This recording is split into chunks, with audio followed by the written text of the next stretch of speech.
Airbus making uh, aircraft in India with Tata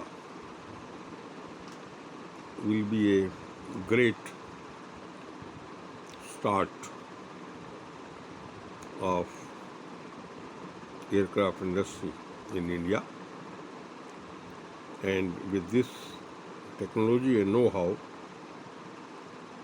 uh, Indian engineers and scientists will get an opportunity along with the